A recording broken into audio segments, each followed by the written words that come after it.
So I actually wanted to open with a reading. This is something James wrote to me years ago. And if you know James, you know he's an exceptional writer. So, for the record, this is what it looks like. I, James Robert Butler III, on this 6th of May in the year of our Lord 2013, do owe Ryan Everziri, me, approximately $15 for a timeout biscuit and undying love and compassion in these 2 years of being roommates. James R. Butler III. James R. Butler III. So, the reason I bring this up is because, well, James' debt is still unpaid. Are you free I to know? can pay you $50. We'll figure it out. That's my speech. No, but the reason I bring this up is because it's one of the greatest estimates, tokens of our time living together. So, let me back up a little bit. Yeah, the context for that was it was my birthday. It was our sophomore year, and I covered James for Timeout Biscuit, and I had to write that IOU, or tiered rather. So I feel like this is cutting in and out a little bit. My name's Ryan. I'm from Greenville, North Carolina. We're kind of in a bit of a Raleigh-heavy crowd, so you might be wondering, how did this Greenville boy end up here? Yeah, I represent one half to another Greenville crowd in here, but so glad you asked, I'll tell you. So we were in college from 2011 to 2015. It would have been 2010-ish, 2011. I knew I was going to Chapel Hill. I knew I was probably going to live in Granville, but that was about it. Didn't have a roommate, didn't have any leads.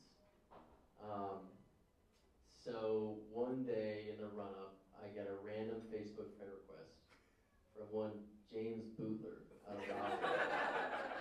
No idea who this was. So being the cautious and wary denizen that it was, I immediately accepted the friend request. No questions asked. And then about a week later, my mom mentions, she's like, hey, a friend of Morgan Green's mom, and this is someone I went to high school with, her son is looking for a roommate. Like, oh, this is my new best friend, James. So I messaged him on Facebook, and I'm like, hey man, heard you go to Chapel Hill, and I wish these are still there. I checked. Because there was for a while, you could scroll back to the top of our chat series. But it went something like this. It was like, hey man, going to Chapel Hill next year, heard you're looking for a roommate. James said, yeah, same. And I think I just opened with Eric. Well, I'm a pretty normal dude. Like soccer, like to hang out. And James responded likewise. Or you send me 10 pages on Bob Dylan. You never really tell with James. And then I think the next message was I was like, all right, well, we'll live together. He was like, yeah, I guess so. And then here we are 13 years later.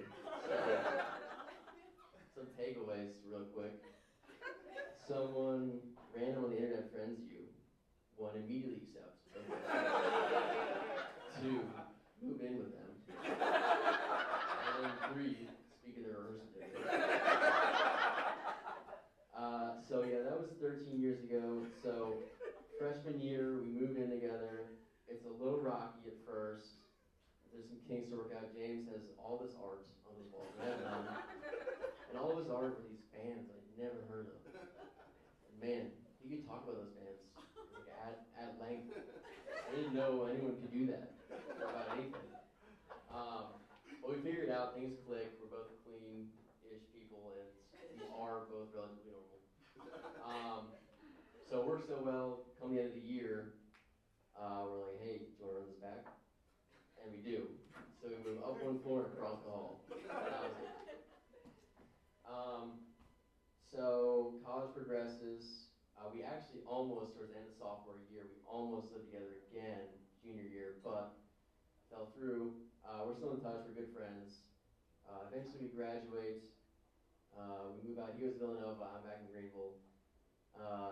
Some years pass, And then I'm back in Chapel Hill, and then I'm back in Raleigh, and James is back in Raleigh.